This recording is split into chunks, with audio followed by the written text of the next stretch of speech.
Không biết gì đâu, cả đêm gọi điện thoại thì không nghe máy, về thì không thấy về, không biết là gì đâu.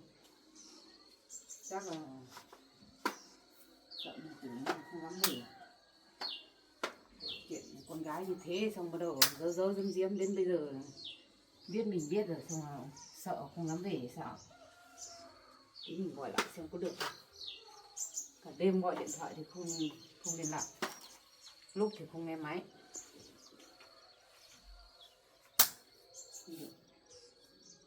Mình gọi lại một lần nữa xem.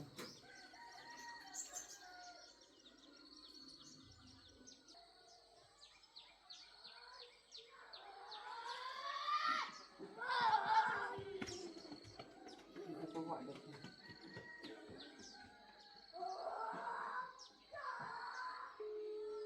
Có chuông rồi. Sao hôm nay gọi ông đi đâu? Cả đêm gọi không nghe máy.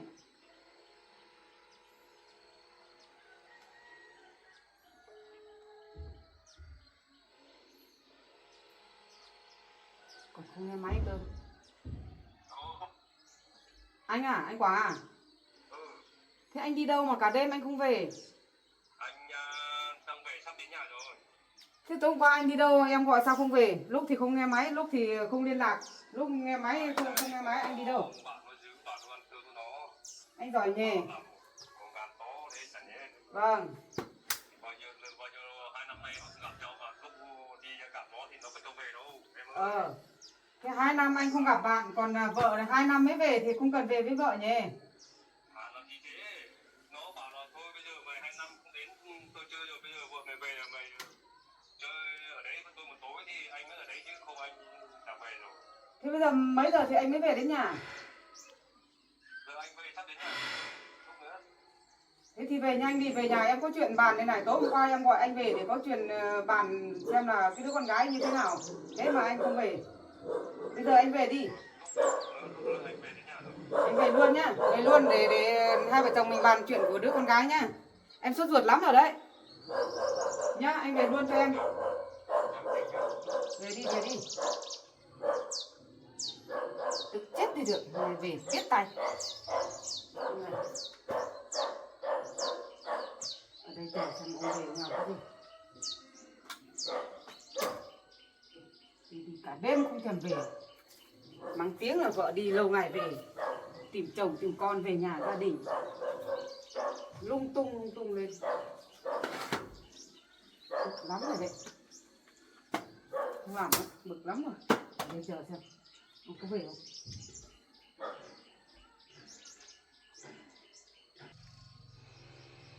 Mấy cái cậu bảo kia nó làm sao nhỉ? Hay nó chê vợ nó câm thì nó thấy con gái mình đẹp nó lại muốn tán tỉnh, lại còn có thai với con gái mình nữa chứ. Thế thì vợ con nó làm thế nào? Làm như thế thì đau khổ cho vợ con ấy. Còn làm cho con gái mình cũng khổ theo. Mà con gái mình cũng ngu lắm. Ngoài đời thiếu gì con trai chưa vợ mà lại không đi để đi với cái người có vợ.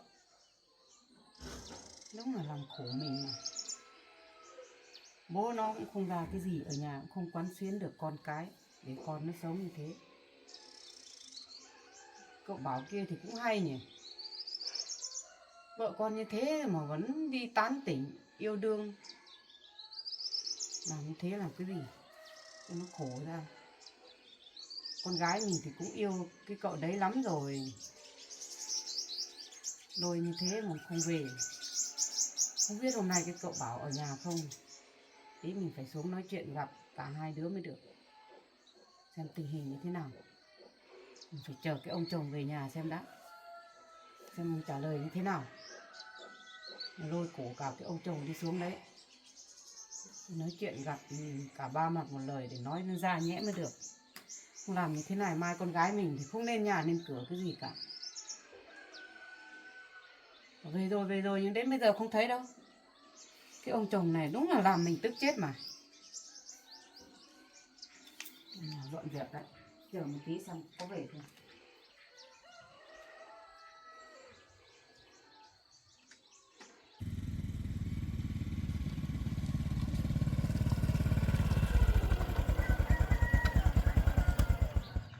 Thế kiểu gì thì chắc là nói gì cho vợ được, chắc chắn là về bị chửi rồi. Ở cái xóm mình đây là chắc là nói gì cho vợ biết rồi. Chắc cái vấn đề con sinh bị chữa gây rồi. Thôi, cứ về thôi. Nó nói gì mình bảo đấy thôi.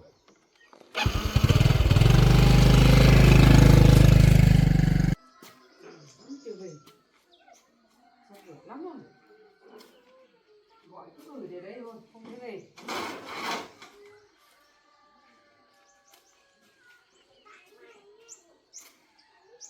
Giờ chắc là suy nghĩ rồi.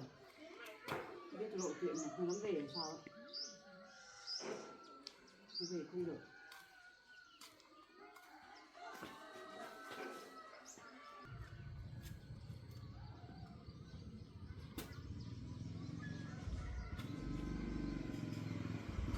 À, đây rồi.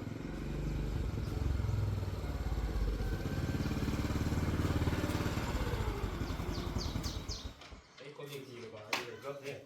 Anh đi đâu mà đi cả đêm thế? Bài gì đấy các bạn mà lâu lắm không gặp bạn rồi ra đấy Bạn rồi. bè đi mà đi cả ngày cả đêm gọi không thèm về. Thì bây giờ thì có em về trong nhà cho anh rồi, anh phải đi chứ từ lúc em đi anh thì chờ rồi. Tôi nói thế thôi, thế là hỏi anh nhá. Cái việc anh về nhà ở nhà với con, thế anh làm cái gì mà để cho con đi với người ta có thai rồi? Thế sao không nói cho em biết? Cái đấy thì nói cho em biết đi, em này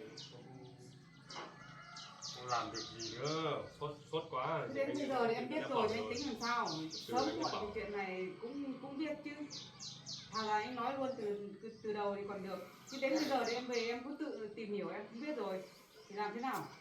Nhà anh quản lý con cái kiểu gì? Biết đâu được, để nó lớn rồi mình sao quản lý được nó. Mình Nó chỉ lớn thì dặn anh nó chứ. lớn thì anh phải dùng biện pháp của đứa nó lớn trưởng thành rồi, thì anh ở nhà anh cứ lơ là như thế để con cái nó như thế à? Mà nhà người ta còn cái cậu kia thấy bảo có vợ rồi mà, có con rồi mà, thế anh cũng không nhắc nhở nó à? Vậy xong đến lúc em về hỏi anh cứ bảo là con đi công ty, anh cũng không thật thà với em cơ, còn về nhà còn giấu giếm giếm gọi điện bên kia của con không nghe máy thì còn bảo là công ty không cho nghe. Thế bây giờ về xem con nó hư như thế cũng nói thật với em. Thành ấy bây giờ anh lại bảo em luôn, thế này em lại sót Thế quá sao không này, bảo? anh không bảo. Thế con em từ chứ. anh hay nói. Như thế nào thì em cũng phải có trách nhiệm của em cũng phải được biết.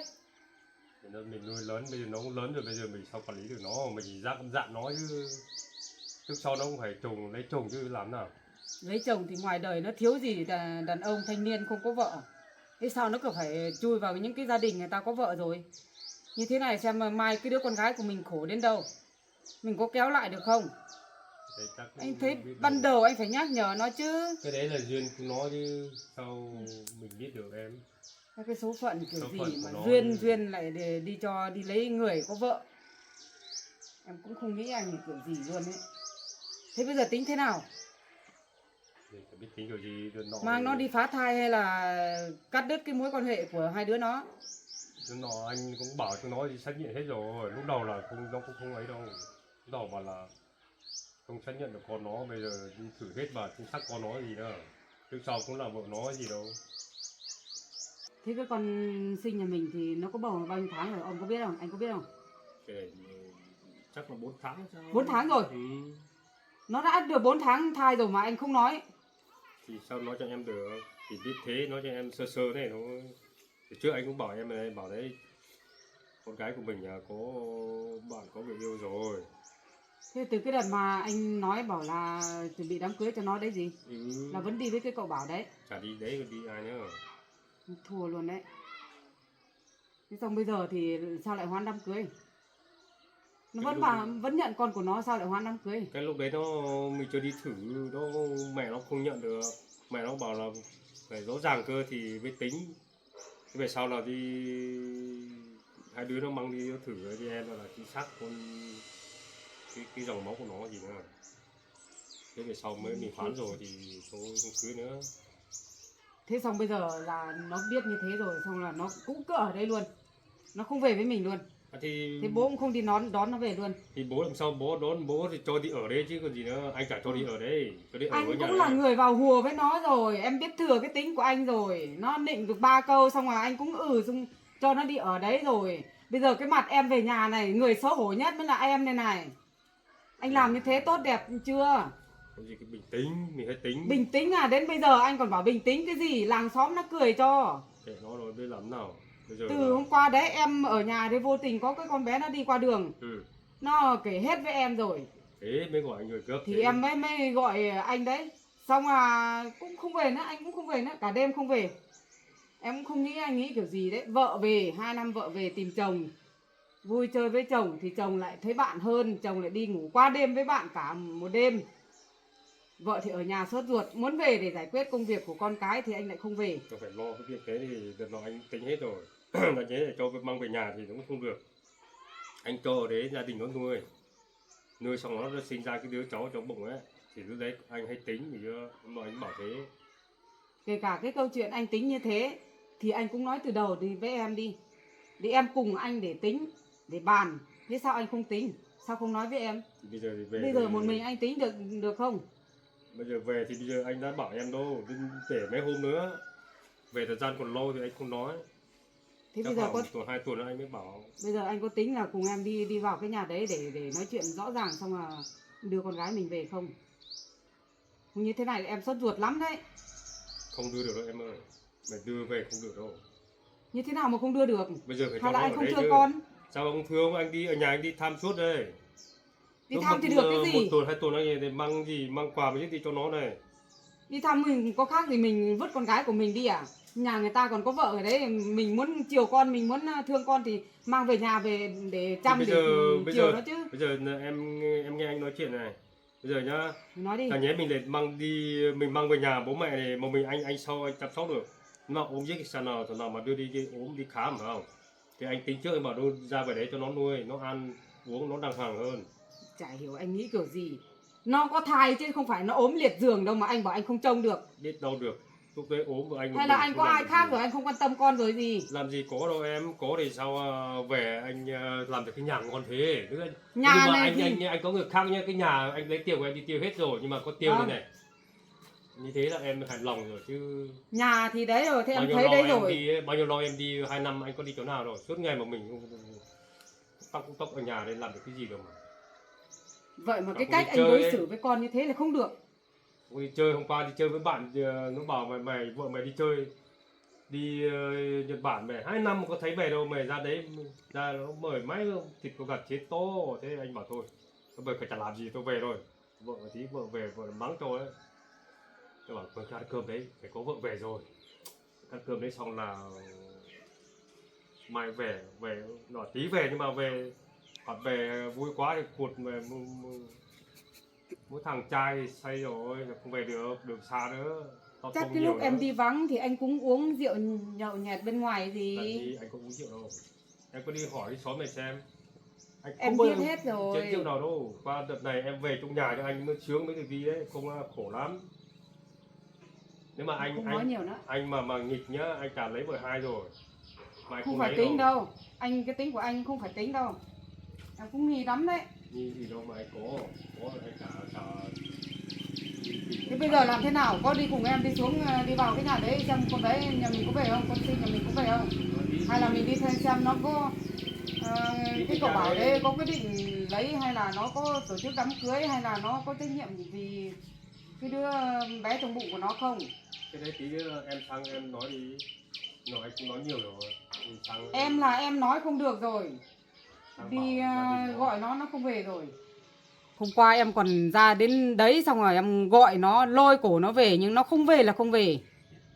Thì cái kiểu đấy là chắc anh ở nhà anh cũng đe dọa hay là chửi nó không cho nó về. Hay như nào? Lôi cổ nó không về là không về, nó còn khóc lóc. Rằng còn tí nữa em còn ngã với nó, không về là không về, kiểu đấy là kiểu gì? Em còn đến tận chỗ ở của nó, nói khổ nói sở kéo nó về, nó cũng không về.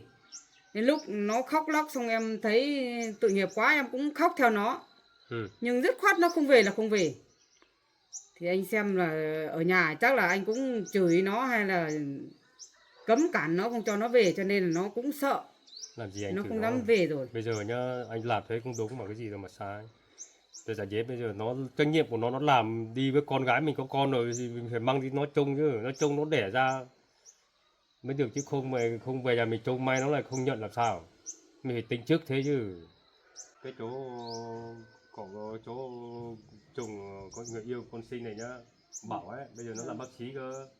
Nó làm bác sĩ rồi.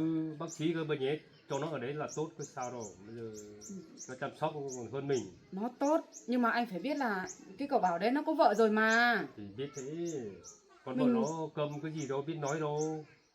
Nó cầm thì cầm cũng là một con Con người vợ đứng của trước nó- mặt đó thì mình là người làm như thế là phá gia đình hạnh phúc của nó. Cái gì Thôi thì em chấp nhận chuyện này cái tạm con thời vợ như cả thế đã. nhá, em kể cho anh biết này, kể cho em biết nhá, cái vợ cả kia là cái con gái bé bé kia là con nhặt đường về đâu, không phải chính xác con bảo đâu. Thế vợ chồng nó chưa có con. Chưa, thì đấy bảo với đi con Trinh mới là mới có con này. Thế thì cái cậu bảo đấy cũng tính có kế hoạch của cái cậu bảo đấy rồi. Thì cả nhé anh lại mang con Trinh về đây thì cũng không hay lắm, anh làm thế làm đúng chứ em phải. Nó hay là nó muốn bỏ cái con vợ câm của nó, cái cậu bảo đấy. Trước sau chả bỏ. Thế thì con Sinh nhà mình nó cũng biết ý của cái cậu đấy rồi, xong rồi cứ ở đấy bám níu để phá cái đứa kia rồi, để xong nó nhảy vào làm vợ của cái cậu bảo đấy rồi. Nhưng mà kiểu gì mình cũng phải đi xem một lần, đi nói gặp cái cậu đấy một lần. Không biết cái cậu bảo đấy hôm nay ở nhà không. Hôm nay thứ bảy đấy, hôm nay chắc là hôm nay được nghỉ đấy, chắc ở nhà đấy. Thì anh có tính đi cùng em đi đến đấy để nói chuyện không? Thì anh hai vợ chồng đi sang xem cái về mình em ra thấy gặp yêu sinh đâu phải không, thì anh đi. Chưa, ngày xưa nó còn lúc nó còn học đại học kia thì nó đến nhà mình chơi mấy lần rồi thì em biết từ ngày đấy. Còn bây giờ thì nó lớn rồi, nó cũng trưởng thành rồi, nó còn có cả công việc làm rồi thì em có thấy đâu. Thế bây giờ là cái ý định của nó như thế nào thì mình cũng chưa biết. Thì hôm qua em bảo với con gái bảo là hôm nay về thì nó cứ bảo là chờ người yêu về thì nó mới về. Nó suy nghĩ kỹ nó mới về. Thì ngày xưa chắc hai đứa cũng bay chạm nhau hay sao thì nó mới thế, chứ không làm sao con gái mình lại đi theo đấy được. Mãi là em cũng chấp nhận là em để nó ở lại. Thì nó hẹn là hôm nay cùng khóa đấy mà đại học luôn. ở đấy mà cứ ở gần xong bắt đầu răng tiết với nhau đến bây giờ như có thế. tiền đi xin việc cho nên bây giờ mới con gái mới không được việc làm, không thật làm. Thôi anh cũng đi cả đêm rồi, đi lên nhà ấy xong là dọn dẹp một tí. Lúc nãy em cũng dọn rồi nhưng mà còn đâu thì dọn nốt, xong rồi tí đi cùng em đi đến đấy để xem con gái như thế nào. Đi thôi. Như thế thì vợ chồng đi sang nhà bảo luôn, hôm nay được nghỉ đấy, thứ bảy. Nó ở nhà không? Có, hôm nay thứ bảy, tuần nào thứ bảy nó về, thứ bảy chủ nhật ở nhà chứ. Thế thì đi. Đi Đi thì đi luôn, không như thế này em cũng sốt ruột lắm rồi. Tôi lấy xe đi, quay xe đi. Con này. Được cái túi tiền. Sang tí em cũng chưa gặp lắm. Nay phải đi sang đấy. Anh ở đấy suốt rồi. Rồi nó giảng hoàng không có như thế này thì em sốt ruột. Không sao đâu. Hôm qua một đêm em không ngủ được, em toàn nghĩ cái con gái. Gì. Anh là còn đi không về nữa, em nghĩ nhiều suốt cả đêm luôn. Chứ 2 năm em về thì anh phải đi chơi với bạn một tí chứ cả nhé suốt ngày ở nhà.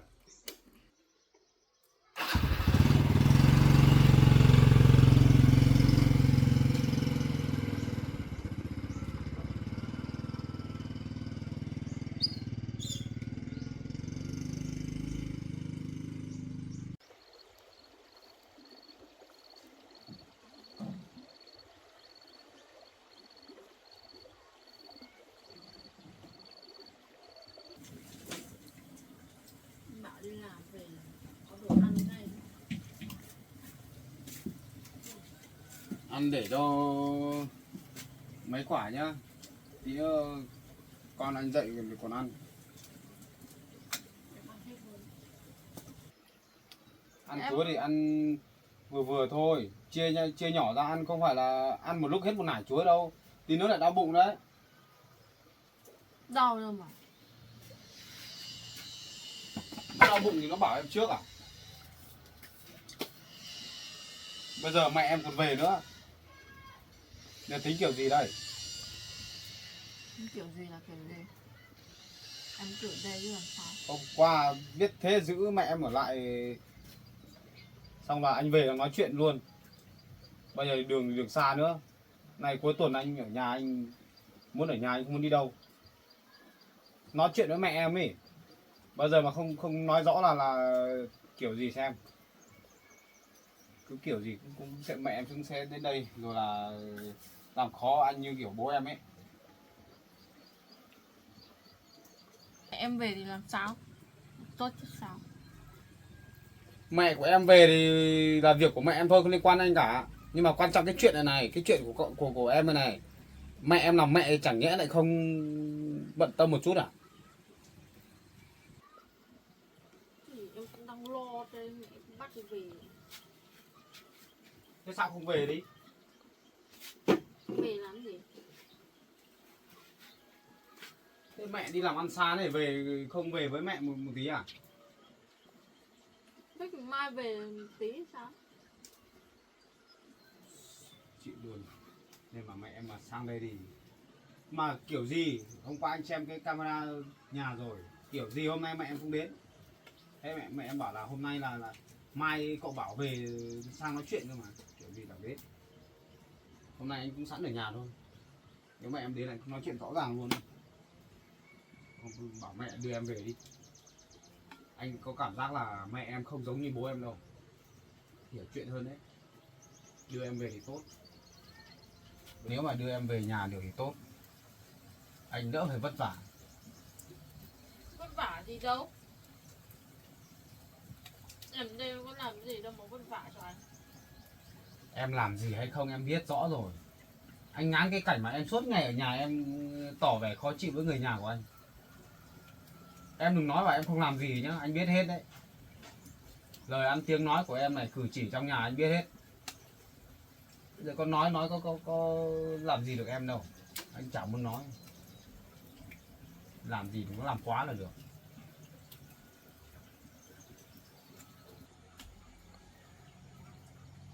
Trồng ít khoai đây nhưng mà ngày nào sinh cũng bắt vợ đi đào đúng không? Đấy, bây giờ Em tự đi đảo mà.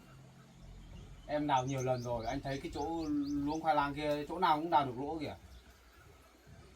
Thế em thèm nên đảo sao? Bây giờ tí nữa còn nốt chỗ kia anh đi đào nốt về xong là để phơi khô đi để ăn dần đi. Cho con ăn này. Xong là xới đất lên là trồng ngô đi. Giờ khoai lang trồng nó cũng tầm này thôi. To quá cũng ăn không ngon.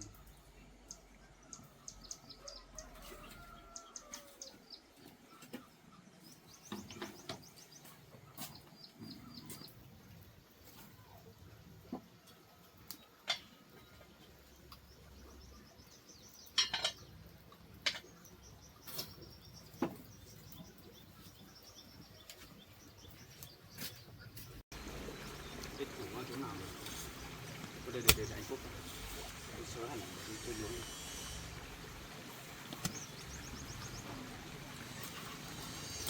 Qua thế nào rồi? Ít cái này mà được nhiều ngay chắc. Cái này được nhiều. Hai ở đâu đây?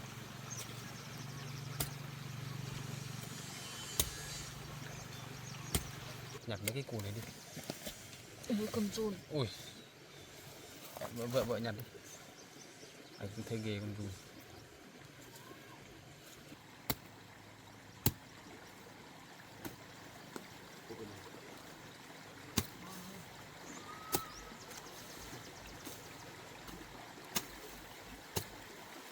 Em không nhổ cái dây của nó ra. Đào từ từ mà, không được. Đây. Đây.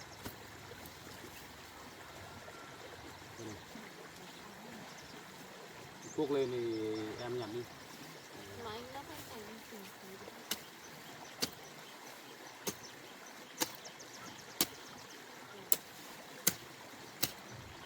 Khoai nó mọc sâu hết nhỉ?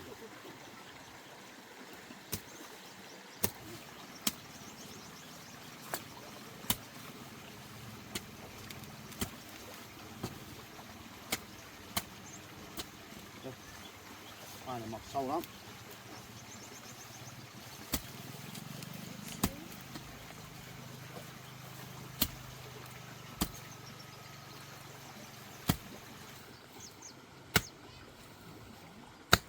Bà ơi, bà nhóm bếp xem lửa cái nồi khoai ấy.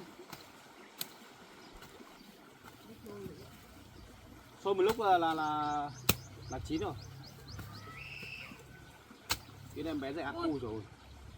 Cái củ to này.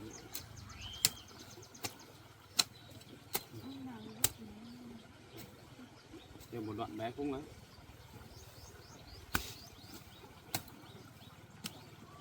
Đây đây.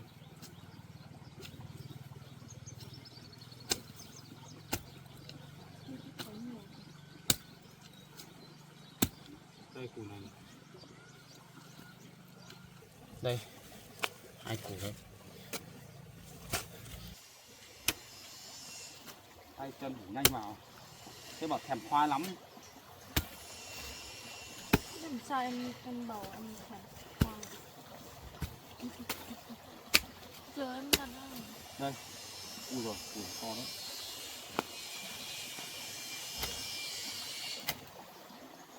Không. Gọi đào từ đây xem nào. Ở đây chắc có đấy. Chưa hết luống đâu. Đây nhặt đi. Đây.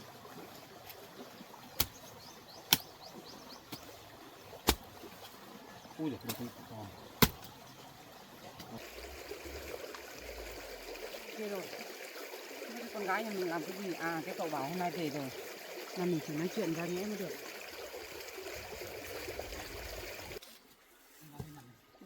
Con ơi! Con làm gì đấy? Chó? Cái cháu bảo kìa. Cháu chào cô. Cháu đang làm cái gì vậy? Đang đào khoai thôi. Đâu chú? Ừ. Hôm nay chú phải đưa vợ chú đây này ra để Vâng. xem biết tình cái. Cháu mời cô vào nhà. Cô vào nhà Làm ngồi. cái này làm gì? Trồng cái gì đấy có sao? Đang đào mấy củ khoai thôi, xới lên xong để trồng ngô thôi. Chú vào nhà đi.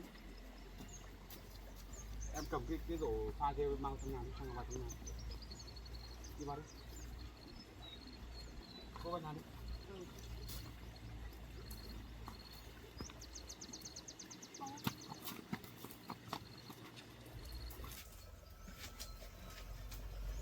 Cháu mời cô ngồi ạ. Vâng, cháu vào nhà vào. Đưa vào trong nhà ngồi đi.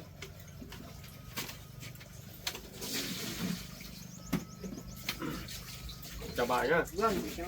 Khỏe chứ bà? Vâng, Đây vợ tôi đây này. vâng. Được với cháu. Vâng, đi công ty Đài Loan vừa về. Hôm nay ra tham cuộc Anh sinh. thấy cô về lâu chưa? Cô mới về được, hôm nay nó được 2-3 ngày. Về 3 hôm. Vâng, 3 hôm.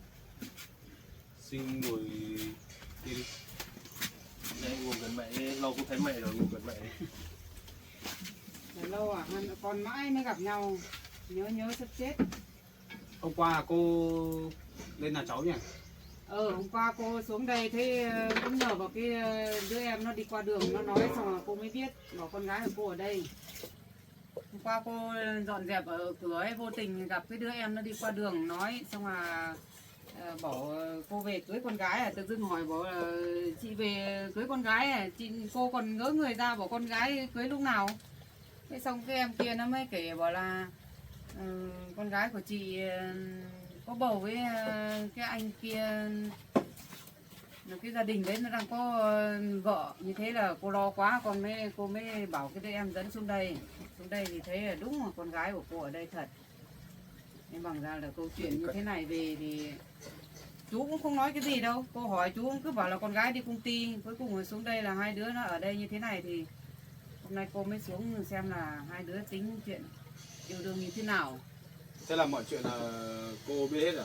Cô biết hết rồi, cảm ơn cái đứa em hôm qua nó nói cô cũng biết hết rồi. Vì hôm qua xuống đây hỏi con gái cũng nói như thế. Còn bà cụ đây cũng nói cô cũng biết nhiều rồi. Tất cả câu chuyện cô được biết rõ hết rồi. Bây giờ cháu xem như thế nào. Bây giờ cháu còn đang có vợ, cháu cũng còn yêu đương với con gái của cô như thế này. Còn để cho con gái cô có bầu như thế thì cô cũng thấy bức xúc lắm. Rồi cháu tính thế nào? Cái này thì để cháu nói với cô này. Cái chuyện này không phải là cháu với con gái của cô yêu đương gì đâu. Chuyện này là nếu mà nói ra là mọi cái lỗi lầm là do con gái của cô hết đấy. Thế là thế nào? Sao lại tại con gái? Thế con làm cái gì? Lúc đầu thì con làm cái gì mà bây giờ đấy người yêu của con lại bảo là tại con thôi? Thì ý con là như thế nào? Nếu mà chuyện này mà cô muốn nghe thì cháu có thể sẵn sàng cháu kể từ đầu cho cô nghe để cho cô hiểu. Có chứ, hôm nay cô đến đây là cô phải được biết hết câu chuyện từ đầu đến cuối, kể cả con gái của cô làm sai thì cô cũng phải giải quyết hết trong ngày hôm nay. Mà nếu mà do cháu hay là do con gái của cô hay là do chồng cô thì hôm nay cô cũng phải nói hết. Nếu mà cô muốn nghe thì được thì cháu kể cho. Cháu cứ nói hết đi. Cô với chú cứ ăn đây, có khoai thì ăn khoai đi. Thì cái chuyện này là bắt nguồn từ cái đợt năm ngoái cơ. Đợt cháu đi công tác ở trên, đi làm việc trên đấy, xong là cháu cũng xảy ra chút chuyện đấy, là cháu cũng bị gọi là mất trí nhớ đây, đầu óc nó không được minh mẫn cho lắm. Đây, cháu cũng đi trên đường, cái đợt cháu ra xảy ra chuyện đấy, cháu đi trên đường thì như kiểu là mình cứ đi trên đường thôi, mất phương hướng rồi, cứ đi thôi, tìm đường về nhà ấy, kiểu đấy. Cháu cũng gặp Sinh như con gái của cô ấy gặp cháu, xong là có đưa cháu về, đưa về là không phải đưa về nhà cô nhá, mà là đi lên trên chỗ bảo là lán của nhà em ở đấy, đi lên trên đấy. Cái chuyện đấy là không biết là đợt cái Sinh ở trên lán đây không biết chú có nói gì với cô không thì cháu không biết. Đấy, đưa lên trên lán xong là cháu ở đấy được 2 ngày ở đấy, 2 ngày ở đấy, ăn ở đấy nhá.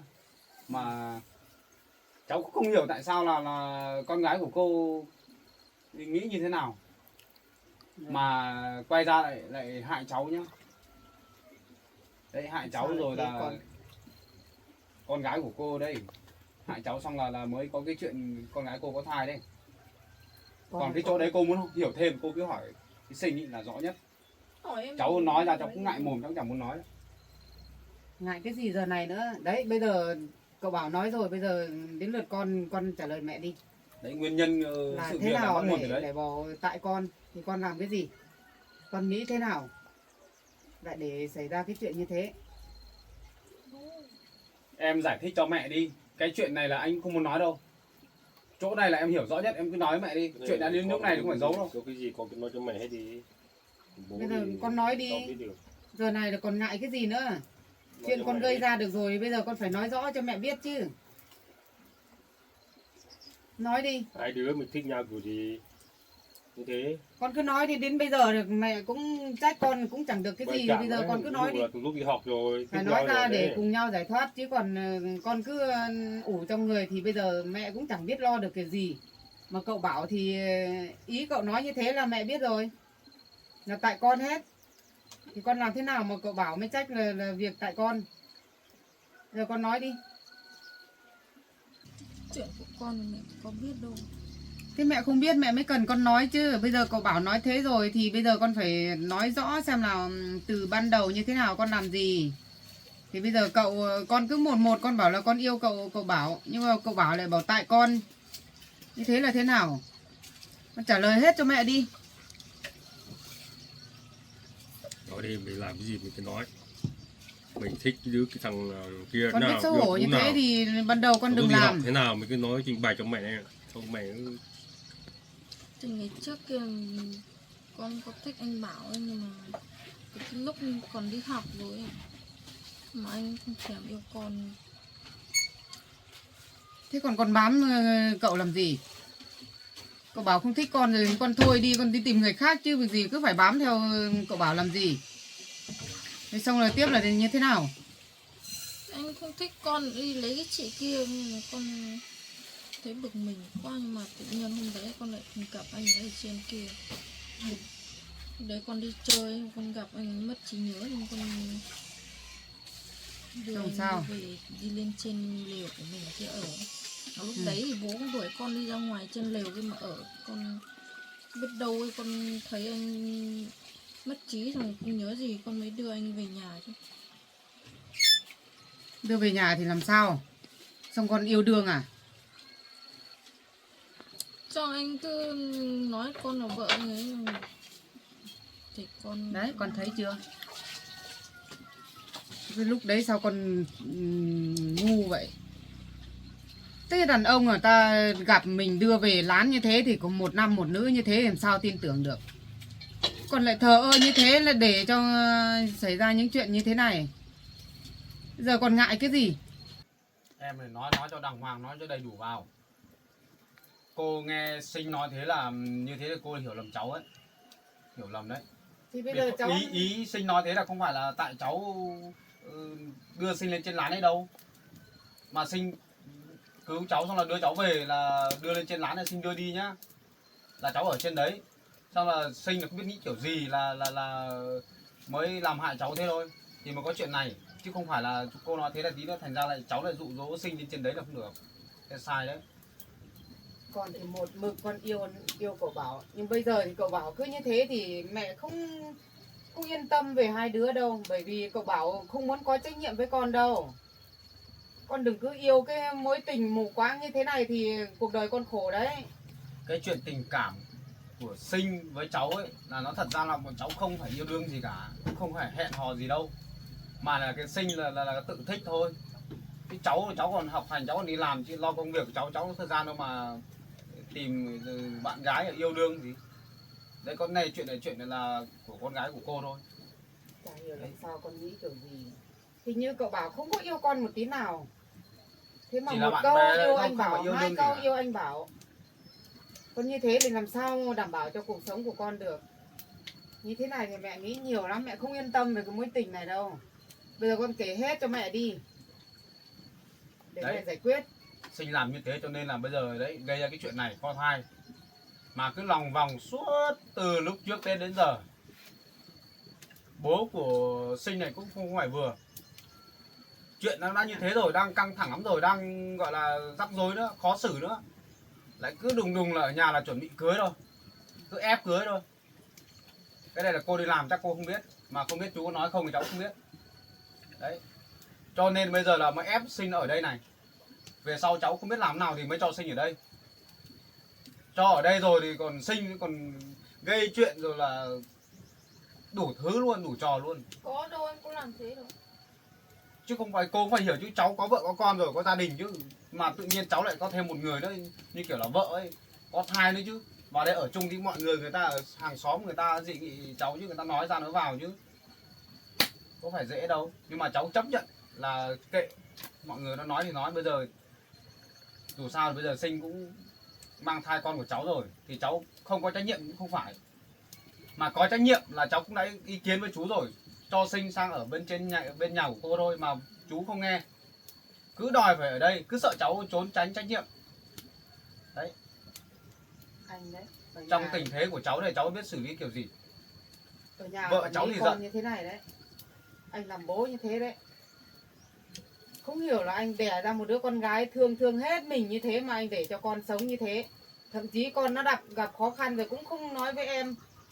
Xong lại còn đẩy con đi theo người ta như thế. Chẳng khác gì anh cũng cùng một ruột với nhau để cho con đi phá hạnh phúc của người ta. Anh tính kiểu gì đấy, anh suy nghĩ kiểu gì đấy. Đấy, lỗi là lỗi từ chỗ Sinh với bố này. Con hư nó làm đã lạc lối rồi, không đúng rồi. Anh lại không tìm cái lối thoát để cho con nó đi đúng đường đúng lối chỗ, anh lại còn đưa con đi nhét con vào ở với vợ chồng người ta như thế. Con lại còn còn không biết lỗi của mình sai rồi, con không biết lỗi con còn đi gây chuyện với vợ cậu Bảo. Cái kia nó đã không nói được rồi, cái chị kia không nói được rồi, con còn gây sự làm gì. Cháu thấy cô nói rất đúng ấy, không giống như chú đâu. Đấy, Khổ cô phải lắm xem mà, xét cháu lại ạ. cái chỗ con gái của cô đi. Làm như thế là không bao giờ là gọi là đúng đâu, sai hoàn toàn luôn. Đấy, bây giờ chuyện này thì chắc là cô đi làm xa cô không biết. Cô Đấy, không bây giờ hề biết cái gì luôn. bây giờ là Sinh có thai rồi, cháu cũng không tin đâu. Làm mãi về sau phải đi xét nghiệm ADN ấy, là đúng là con của cháu thật. Đấy, bây giờ cháu cứ gọi là có trách nhiệm với Sinh thôi, không biết làm kiểu gì Giờ nữa. làm thế nào bây giờ con, hay là con cứ về với mẹ đi. Kể cả con có yêu cậu Bảo bằng mấy, nhưng mà con phải nghĩ là cậu Bảo còn có vợ có con thì không thể bước sang theo con được đâu. Thì con phải buông thả đi để cho vợ chồng người ta được hạnh phúc. Chứ con yêu cái mối tình mù quáng như này thì chả giúp được con cái gì đâu. Con phải biết thương cùng cảnh chị em phụ nữ với nhau thì phải biết thương chị chứ. Nhưng mà bây giờ con gì thì sao con không có bố à? Ai bảo em ngu? Làm gì không làm đi làm mấy cái trò đấy. Chỉ biết nghĩ cho bản thân mình thôi. Xong bây giờ ai chịu? Khổ cả anh và cả em luôn, cả nhà anh luôn. Bây giờ cả gia đình của em nữa. Xem liệu như thế có ổn không? Có đúng không? Thôi bây giờ như thế rồi thì mặt mũi bây giờ mẹ cũng chẳng còn đẹp đẽ gì Đấy. nữa, cũng để dân làng dị nghị hết rồi, cũng coi thường mẹ là có một đứa con như thế rồi. Thì cũng do hoàn cảnh gia đình cần có đồng tiền để sinh hoạt gia đình thì mẹ mới bỏ nhà ra đi làm kiếm tiền để sinh nhai thôi. Nhưng con ở nhà con sống sai với cái đạo lý gia đình thì con sai như thế rồi. Bố ở nhà bố cũng không giải quyết được cái gì, không quán xuyến được con. Bây giờ cái chỗ sai sót là do mình hết, con là người sai trước. Rồi bây giờ mẹ cũng chấp nhận là mẹ không dạy con tốt cho nên con mới sống như thế.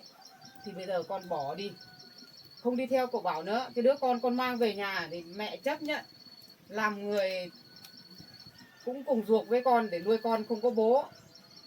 Con làm được thì bây giờ con phải chịu thôi. Muốn hoàn hảo thì con đi tìm cái anh không có vợ đi thì nó mới hoàn hảo.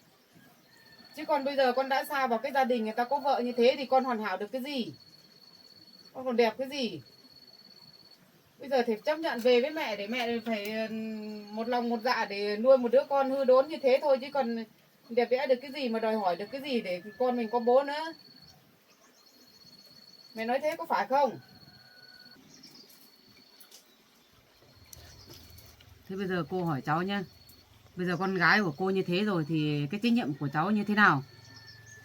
Cháu muốn phủi bỏ hay là cháu có trách nhiệm, hay là cho phép cô đón con gái cô về bên đấy, nhưng mà cái trách nhiệm trông cái sinh thì cháu cũng phải có trách nhiệm để trông coi nó đến lúc nó sinh ra một đứa con. Hay là cháu muốn phủi bỏ hết sạch? Cô muốn nghe từ cháu trả lời cô luôn. Như thế này thì cô một mình thì sai là ở lỗi ở tại con gái cô, nhưng mà hoàn toàn cũng không phải là tự dưng nó dựng được cái chuyện như thế.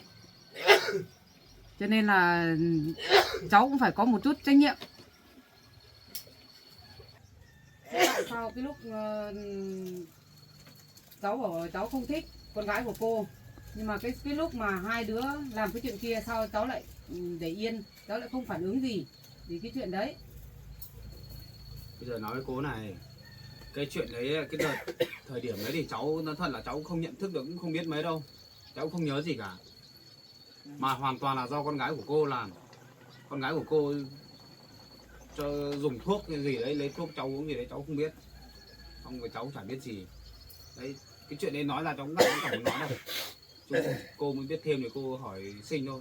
Còn cái vấn đề về cái thai trong bụng của Sinh nhá, bây giờ cô nói bảo là cháu không có trách nhiệm là cũng phải, bởi vì cái này cháu cũng nói rồi, nói với chú rồi, cháu sẽ chịu trách nhiệm đấy, chăm sóc rồi là cho tiền cho Sinh ăn uống rồi là nuôi con đấy, cũng là con của cháu nhá, chứ không phải là cô nói thế cũng không phải đâu đấy. Cháu sẽ có trách nhiệm này, nhưng cô phải xem thế nào là hai vợ chồng cô là nói chuyện với nhau là đón lấy Sinh về ở đời tại gia đình mình ấy, là cháu không cho ở đây đâu.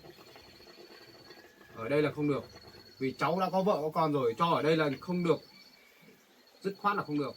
Để cô xem cái chỗ đấy xem thế nào, thì có đón con mình về thì về cho cháu. Còn cái khoản đấy bảo không có trách nhiệm thì cô yên tâm đi, đã đến nước này rồi thôi thì chấp nhận là số phận thôi. Quan trọng bây giờ vợ chồng nhà cháu không bị ảnh hưởng nhiều về cái chỗ vấn đề tình cảm là được rồi. Đấy, con thấy chưa? Cái việc của con gây ra con thấy chưa? Còn sau khi sinh con ra nhá, cháu nói trước với cô này, mẹ là cháu không có trách nhiệm đâu, là cháu chỉ có trách nhiệm với con thôi. Và nếu bên gia đình của cô có yêu cầu bảo là bắt cháu cưới Sinh hay là lấy Sinh về làm vợ, cháu không, hoàn toàn là cháu không đồng ý nhá, nói trước. Cô là cũng đi bươn trải xã hội, con đi nhiều thì cô cũng biết. cháu chỉ nói thế là cô hiểu rồi, chứ không phải là đến giống như chú nhá, suốt ngày ép cháu cưới rồi là ép cháu bỏ vợ rồi bỏ con rồi đi theo con gái của mình không được đâu nhá. Cháu nói trước ấy, cháu không nói nhiều đâu. Thì giờ cuối cùng là khổ chỉ có con khổ thôi. Con khổ, con gây ra con khổ. Con khổ cho mẹ, cho bố, khổ cho vợ chồng cậu Bảo. Hay là bây giờ cô nói thế này, bây giờ con gái của cô cũng lúc nãy thấy bố nó nói là con mang thai được 4 tháng đúng không? Vâng. Hay là đằng nào cháu cũng không có trách nhiệm với mẹ nó, chỉ trách nhiệm với con thôi. Thế thì hay là bây giờ theo cô nghĩ làm như thế nó cũng hơi ác, nhưng mà phải chấp nhận theo số phận thôi. Cô định tính thế nào? Cô định đưa cái sinh đi phá thai. Đằng nào cháu cũng không nhận nó, không cưới nó, thì cho nó một mình một thân nuôi một đứa con nó cũng rất khó khăn, mà mặt mũi để đâu, sẽ gây nhục nhã cho gia đình lắm. Cháu thì cháu phủi bỏ không nhận mẹ nó, thì nhận mỗi đứa con, thì mai mốt cháu nhận, cháu đón cái đứa con về đây thì mẹ nó sót không chịu, thì để nó nuôi một mình thì cháu phải trách nhiệm mỗi với con thôi. Như thế thì nó cũng là một đứa con không có bố. Tốt nhất là bây giờ theo cô là mình làm cũng hơi ác một tí, nhưng mà nó tốt cho cả hai bên. Cô làm thế liệu ổn không? Bây Được. giờ cô chỉ làm thế cô được cái việc của cô thôi. Không được đâu em ơi. Nhưng bây giờ làm thế nó Tính bây sẽ giờ lỗi đấy. con là con của trời nó ban cho, bây giờ mình làm thế là mình có tội đấy. Tội đấy, có làm thế đâu. Bây giờ là như anh nói, nhưng bây giờ bên anh đóng góp một tí chứ nhá.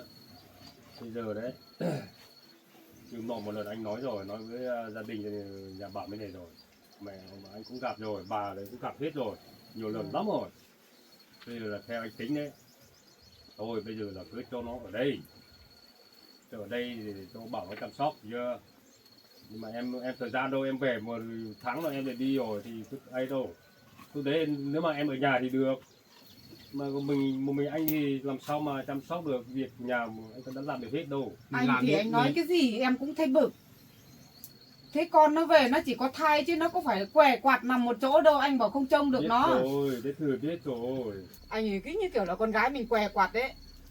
Bảo về nhà thì không trông được, có suốt ngày anh phải bưng cơm nước rót cho nó đâu mà anh bảo không trông được nó. Nó cũng có chân có tay nó làm chứ, cái miếng ăn quần áo nó tự lo được. Anh chỉ cho nó về nhà thôi. Việc anh đi làm anh cứ đi, sao cứ bảo là cho nó ở đây làm gì? Anh không thấy à? Vợ nó cũng muốn mình đưa con gái mình về, còn cậu Bảo thì cũng bảo là không cho ở đây. Ở đây thì con gái của mình thì cũng vào cái đứa cứng cổ lúc nào cũng đi phá người ta, gây sự với người ta. Thì anh cứ muốn để con ở đây. Anh làm như thế có phải không? Thế bây giờ anh bảo em này, bây giờ là anh đấy, anh rất là nhiều việc về em nhìn thấy rồi. Anh còn có thời gian đi chơi cơ. Rồi mới hôm qua anh mới được đi chơi một tí, là em lại gọi anh sốt là về nhà ngay rồi. Đấy, bây giờ là như một lần anh nói với gia đình nói ấy, thì bây giờ cứ cho nó ở đây, xong khi nào nó sinh đi con gây ra hãy tính, để chưa anh bảo thế. Nhưng mà bây giờ em anh cứ thấy bắt buộc đưa về làm gì?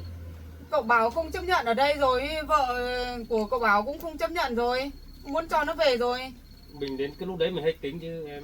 Con là tốt mà mẹ. Tốt. Con làm thì chả tốt. Cái việc của con làm đến tài trời như thế thì con vẫn thấy tốt cái gì. Mặt mũi của mẹ để dưới đất, chui dưới đất mà ở, vẫn tốt với con đấy. Chịu luôn đấy, con người của con suy nghĩ cái kiểu đấy mẹ cũng thua luôn đấy. Bố cũng chẳng nói được. Cái ý của con gái làm đã sai rồi, bố cũng chẳng nói được. Mà cái lời nói của con như thế thì bố cứ câu trước câu sau, xong bắt đầu là mát lòng là nghe theo con hết. Thì bây giờ mới xảy ra cái chuyện như thế đấy. Bây giờ là mẹ quyết định đưa con đi phá cái thai này, xong con làm lại từ đầu, không muộn đâu. Mẹ. Cái gì mà không được? Con của con này bắt con đi bỏ. Mà cô ạ, nếu mà chuyện nó đã thế rồi thì bây giờ cháu không mong muốn là gia đình cô quyết định như thế đâu. Thì làm thế nó nói chung là nó cũng tổn phúc của mình lắm, không làm thế đâu. Còn nếu mà sau này mà để đứa con này ra ấy, bên gia đình cô nếu mà không có khả năng để nuôi ấy, hoặc là không muốn nuôi ấy, thì cháu sẽ đi đón về nuôi. Thế thôi. Chứ không làm thì cháu nghĩ là không ổn. Còn bây giờ trước mắt là cháu chỉ mong là bên gia đình cô là xem thế nào đón sinh về ở bên gia đình như đấy. Cháu sẽ lo tiền này, thuốc này, sinh đẻ này. Chăm con thì sau này tính sau, không chăm được thì mang cho cháu nói rồi thế thôi. Chuyện nó là thế này rồi, không muốn nói nhiều, với lại nói nhiều nó phức tạp lắm, chứ cãi nhau làm cái gì. Chứ cái lỗi này không phải ý là mong muốn của cháu đâu, mà cái này là con của cô làm ra, mà ảnh hưởng đến cả cháu. Mà tương lai của cháu bây giờ cũng thành ra là có tiếng hết rồi. Cháu cũng mặc kệ thôi. Họ có nói thì cháu mặc kệ, cháu chỉ quan trọng là gia đình cháu mạnh khỏe hạnh phúc là được. Đấy, thế thôi. Không làm cái chuyện gì xấu hổ với bản thân mình là được. Đấy, thế thôi.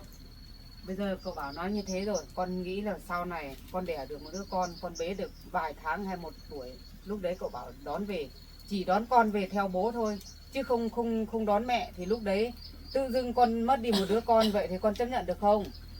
Đấy, sinh phải chấp nhận thôi. Tự nuôi, cậu bảo vừa nói là đến lúc điều kiện của mình không đủ để nuôi đứa con thì cậu bảo đón về, thì lúc đấy con là người không được bế con nữa, không có con nữa.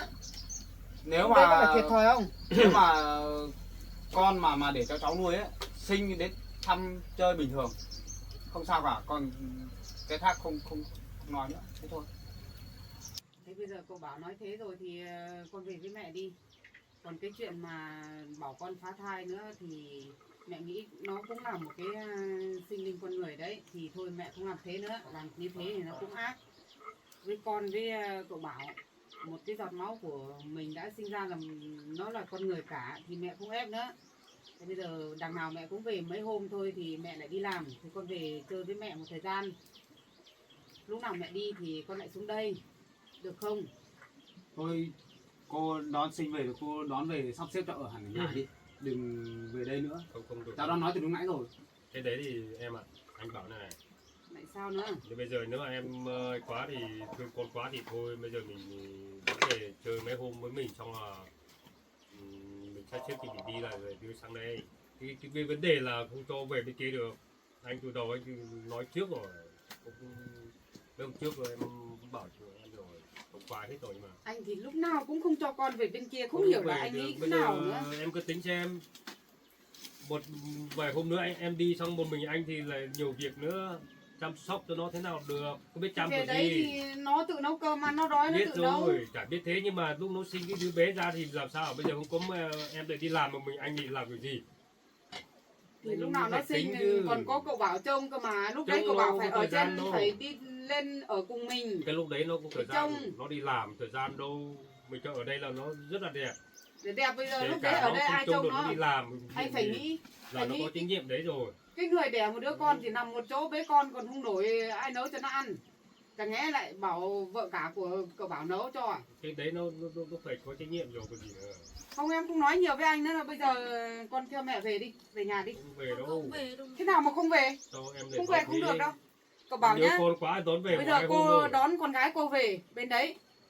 Không được đâu, không cho về đâu. Và đón về nhà mấy hôm nữa lại đưa sang nữa rồi. Mẹ Cô nói không thế, cho cô nói không thế cho đấy, con cô xuống không đây nữa. cho về Bây đâu. giờ cậu bảo ở đây thì cậu cũng bảo bận rộn, cậu không trông được rồi thì con Cô về. đón về đi, cô đón về đi. Đúng không? Con đi về với mẹ đi. Con bảo con không về. Không về không được, anh Em cũng về theo mẹ phải đi. nói để Mẹ cho nói con đi thế về không chứ. nghe thấy à? Thôi con đi về đi. Không được đâu. Đi về, anh làm cũng đứng thế dậy không đi được. về đi. Không về được. Mẹ, Không Phải hiểu cho hai nó cái ở bố đây con này chứ. kiểu gì nhỉ? Anh bảo sốt rồi em cứ thế làm gì nhỉ? Thế anh ở Ồ, nhà đây. anh không trông được nó thì bây giờ em còn ở nhà thì anh phải cho con nó về Bây để giờ- cho em trông nốt cái thời gian em còn ở nhà chứ. Thời gian em về hẳn cơ thì mới được, mà em về hôm Không ấy về là hẳn đi nhưng rồi. bây giờ đấy mẹ về nhà Không mẹ sao được. trông con một thời gian, còn có mẹ ở nhà thì mẹ trông. Em đi. Cái số nào khó khăn thì mẹ lo cho con. Ở luôn tại Bây nhà giờ mình mẹ đi. đã thông cảm cho con giữ lại cái thai rồi. Bây giờ thì em con phải nói phải với cháu bảo nghe này lời này. mẹ. Anh bảo em đây này. Đấy bây giờ như thế thì bố Trinh bảo không cho về đâu thì em phải nói thế. Đấy bảo là đấy, đón cái Trinh về chơi với mẹ mấy hôm, xong là khoảng tuần, xong là lại sang thôi. Chứ còn phải đón đi ở đấy luôn thì làm sao anh thời gian đâu mà nói trước rồi đây.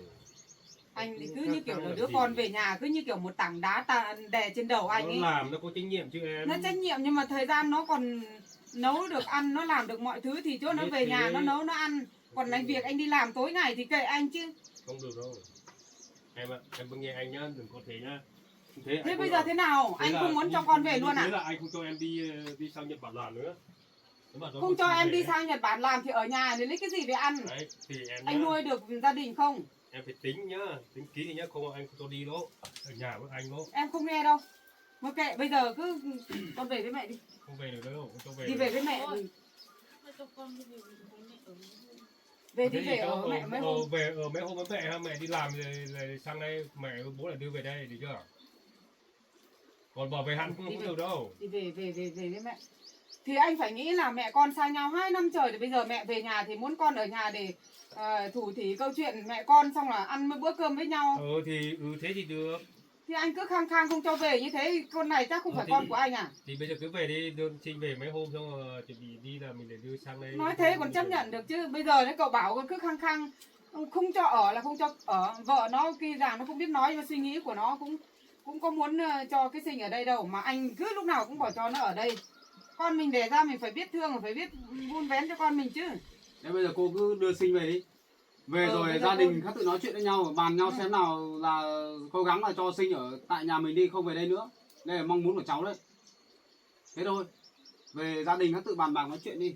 Bây giờ về nhà ở với mẹ đi, xong là khi nào được sắp sinh con thì hắn tính. Con nghe lời mẹ đi, đi về đi. Không được đâu. Cho ở đây đấy, không bây giờ em nhớ quá thì Thì ở đây nhưng mà về đã, về mấy hôm đã, khi nào em đi thì lúc đấy hai bố con ở nhà tính kiểu gì thì tính. Nhưng mà lúc đấy mà cậu bảo không chấp nhận thì anh cũng phải cho con ở nhà chứ, cứ ép con về đây thì cậu bảo không chấp nhận thì sao? Lúc đấy có phải một đứa con mình như kiểu là đứa thừa không có người coi nó, không có người thương nó à? Dậy đi. Đứng dậy luôn, lên Về đi. quần áo xong là về với mẹ đi. Đi xem quần áo ở đâu đi về đi. Không có thì về với mẹ, xong về nhà mua sắm xong. Đi. thôi. Con đi về với mẹ Đúng Về rồi. thì về hẳn đi, còn về về chơi cái gì nữa. Bây giờ là bố bảo đây này. Chú cứ cho cái Sinh đi về nhà ở đi. Chú bảo Giờ cô đã nói thế rồi. Cô nó thích, nó nhớ con thôi. Bây giờ là trước mắt bây giờ chú nói này này. Tôi cho cái Sinh về mấy hôm chơi với mẹ đã, xong mà hoặc là vài hôm nữa là mẹ đưa sang đây nhá, nói trước nhá. Không về hẳn được đâu. Trách nhiệm của mình đấy nhá. Mẹ vợ chú thì cứ khăng khăng và đưa về ở thì nó có ở nhà đâu. Về nhà có chưa nổi tháng là đi rồi, bây giờ về nó gần 1 tháng rồi gì nữa. Như thế thì em cứ thế làm sao được. Thế anh không cho em đi nữa, ở nhà với anh nhá. Thôi chuyện đấy là chuyện gia đình của Chuyện cô đấy chú rồi. về nhà nhưng mà Cô cứ đưa cái Sinh về đi. bây giờ cô đưa Sinh về nhà đã. Cứ đưa về đi.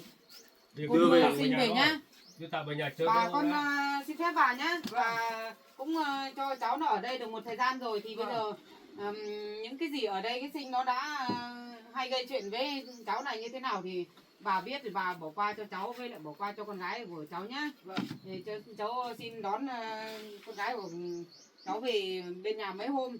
Khi nào cháu đi thì từ cái lúc đấy thì cháu cũng không biết nữa con gái cháu có ở nhà hay là xuống đây, thì có gì lúc đấy nhờ bà trông nom, với lại có chỗ nào nó sai thì bà nhắc hộ cho con gái của cháu.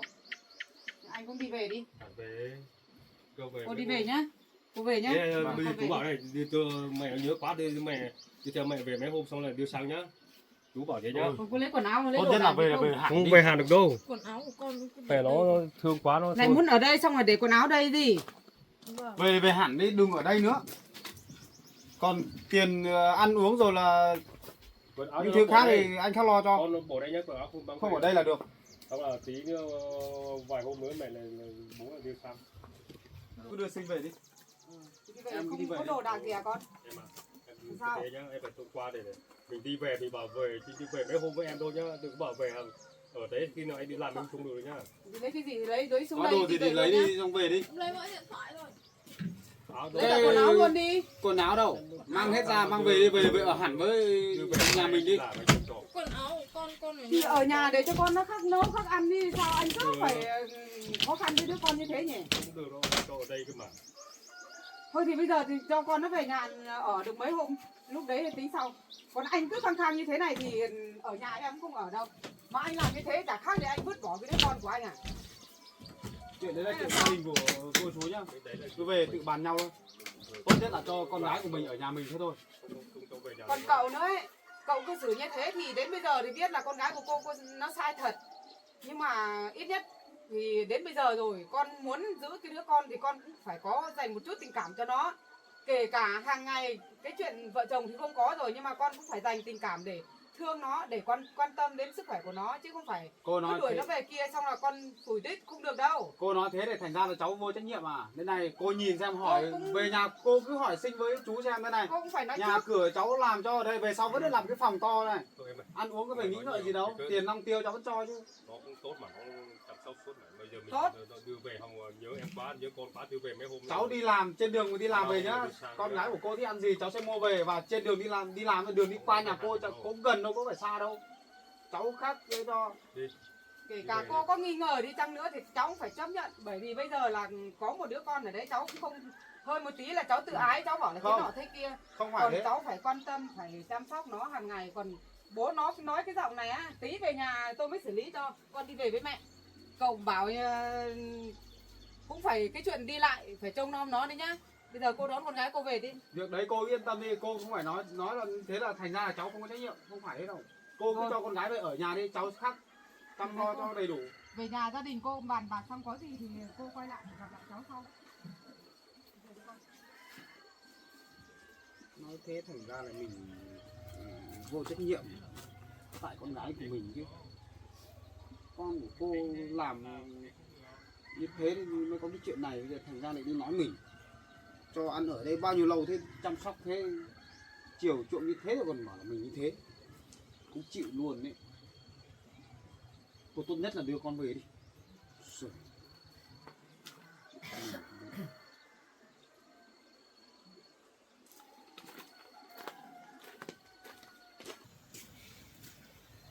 Rắc rối thật.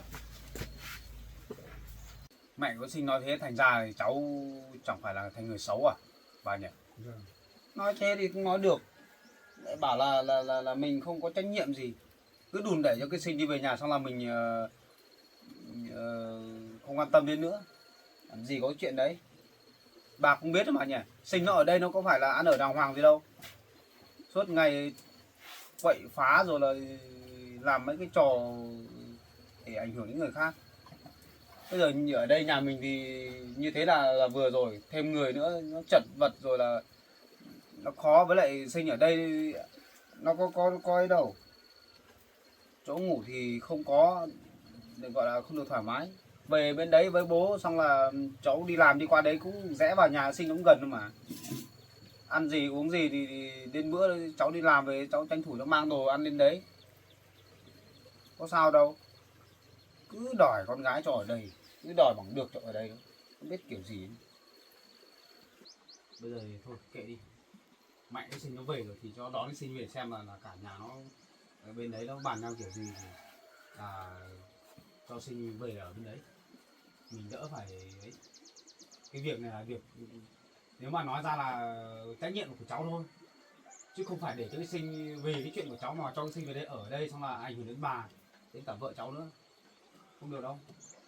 Tốt nhất là cho bên đấy xong là cháu sang chăm lo rồi thế này thế kia được, không ảnh hưởng đến nhà mình là được. Về chẳng muốn nói nhiều cái chuyện này nữa. Em đi ra vườn xong là hãy sau rồi xong là nấu cơm canh ăn đi. Hôm nay mà ngày nghỉ cuối tuần mà thế mà rắc rối thế, đã thấy thoải mái thế nào? Mà cứ ngồi nghỉ đi, cháu nấu cơm cho. Vì chị cháu không gọi em bé còn chưa dậy kìa. Ngủ mỗi lần mới chắc phải ngủ mấy tiếng hả bà? Ngủ lâu. Nó mà ăn chơi rồi xong nó ăn cơm no thì nó ngủ phải được 4-5-6 tiếng. Ngủ nhiều nhỉ. Đêm toàn nghịch toàn chơi. Ngủ nhiều cũng tốt mà. Nhiều trẻ con Nó nó phát ăn triển. được nó ngủ được mình khỏe.